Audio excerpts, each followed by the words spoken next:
egoísta. Isso pode ser uma corda que está te enfocando e vai te matar e você nem percebe. Autodestruição.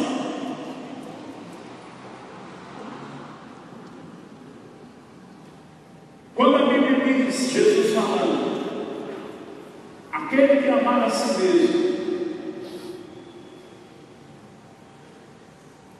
e ele falava daquilo que é amor de alma, de satisfação de vida da alma, vai perder a sua vida.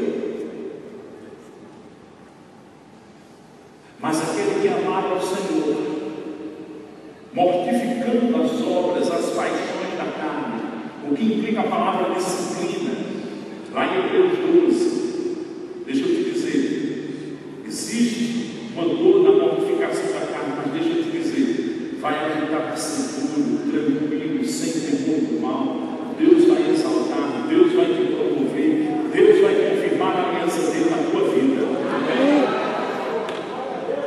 Glória a Deus. A igreja é sim um lugar de disciplina, e não vamos negociar isso.